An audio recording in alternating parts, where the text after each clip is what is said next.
Okay, a lot of you know that guy. I don't even know his name, that one man who teaches about minimalism on YouTube. I think he's sold some books even. Anyway, I've decided to watch his very first video and to proceed from there and watch and learn from him. I have benefited from minimalist experiences, but I've never really gotten really deep into it to learn everything I can. So I'm going to do that, and I'll take you along with me. So we'll just see how this goes. The main reason I want to try this is because I've noticed over the past few months that the most important experiences I want to be having in my life right now have very little to do with stuff and have everything to do with being with my family and experiencing the beauty in this world, the beauty of family and nature and all that is so good. So I want to make time for that rather than living this day-to-day cycle of, cleaning and tidying all the time and trying to meet deadlines and all of that. So here we go. Okay, his name is Joshua Becker. I just watched his first video. It's very short, but he mentions the pursuit of possessions. And how true is that? And I was just talking to my sister earlier today about how I want all of these things, all these cleaning devices and cleaning tools, and I'd love to have them to make cleaning easier. But I think it's fascinating when we think of the pursuit of possessions, how we can get caught up in needing more money, needing more stuff so that we can be happy. And I just think back to some of the happiest times in my life. It wasn't being, it wasn't all the possessions. Maybe it was playing a beautiful song on the piano. Maybe it was spending time with my family or being outside watching a beautiful sunset. And I want to make time and space for those things. It was interesting to think about what he was saying in that short video about the pursuit of, he didn't go into detail, but that just caught my attention, the pursuit of possessions. And even thinking about all the storage solutions I could buy and and I've already learned through my box method system. I've got other videos on that I've developed that have really helped me with my own minimalism journey. So with my box method cleaning system that I've developed, I've already experienced how true it is. And some people have done this with the KonMari method. I wasn't able to keep going with the KonMari method. I hit some big hiccups and seemed like I couldn't ever get past those.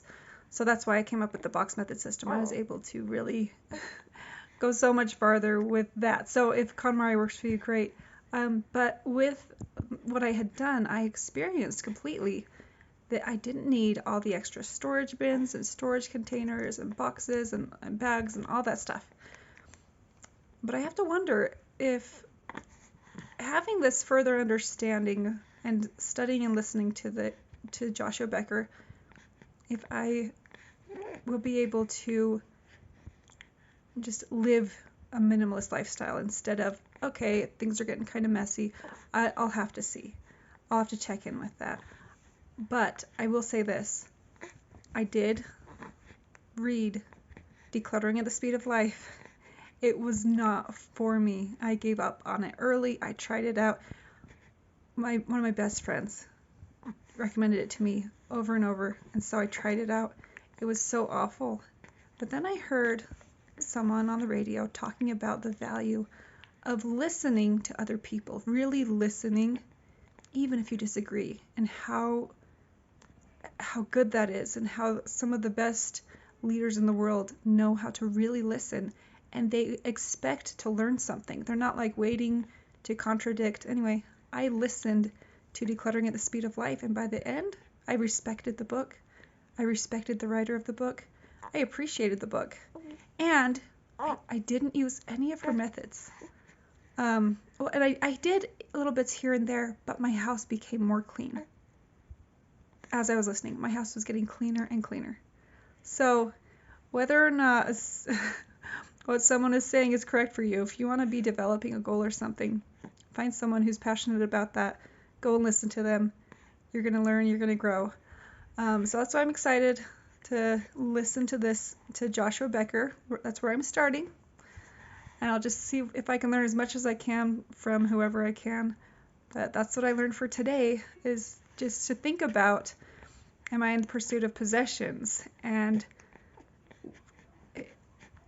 I know that if I am able to really live a simplified life and clear out all the extra clutter from my life, there will be so much more time. I won't have to have the latest cleaning gadgets to make cleaning easier. I've experienced that when I've finished my box method system and have been living. I'm working on it right now. I've got a new baby though, so it's taking a bit more time to go through the process. I've got more kids now. I guess what I'm trying to say here is, yes, I have. The box method system is actually just a way to experience minimalism without getting rid of anything, which has helped me to get rid of so much stuff. I want to know the why. I want to know the why and the reasons. I want to have that base, because you know what keeps happening to me? I keep using my method, and if you haven't found something that works for you, just trust and know that there is a process out there for you. Maybe you have to come. That's what I had to do. I had to come up with my own process, because all these other books and all of these other methods people had tried to teach me didn't work for me. They did not work. And so I had to trust that I would find one that worked for me, and I ended up creating it. I had ideas come to me. So if you can trust and know that for yourself while listening to other people, maybe it's not exactly what you need, but I think you will find progress as you are diving in and trying to make steps toward that goal that you have. I know that you'll be able to make progress, but what I keep noticing is that I only go to the process that works so well for me when things are a catastrophe, or like so many times I prayed and I'm like, I really need help, and the thoughts that come to me are like, I already showed you how. Like, you already know how. Oh, but that's not the right way to do it. People aren't, I don't know, I feel guilty, like that's the wrong way to clean. That's not the right way to do it. You're supposed to do it this way and that way. And I just get so stuck trying to use those processes. And so I find that as long as I can, I avoid doing this process. But all the times that I've done it, when I've really done it, my house feels amazing. My family spends so much more time together. It's incredible. We just have more free time. It's easier to shop and to not buy extra things. I'm more satisfied in my life. We eat healthier. We sleep better. We go to bed earlier. Like, it's like a magic pill. But we exercise more. And all of this is true. But the thing is, I keep finding myself not going back to that. And I'm hoping that by learning more about the why behind minimalism, not just a simple technique that I don't know why it works, but it works fantastically, maybe thoroughly having a firm conviction of the why embedded into me, I feel like that's going to help me to do the process that works best for me consistently.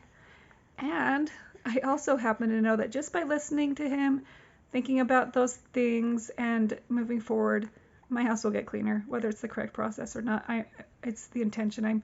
I'm wanting to make progress. I'm listening to someone and their thoughts on it, and just like with decluttering at the speed of life, I will be making progress. So there's my first video on, I guess you could say, my own minimalist journey, my own creating a joy-filled life journey, because we are no longer focused on stuff or obtaining items, but we're making space in our lives for the experiences we really want to be having.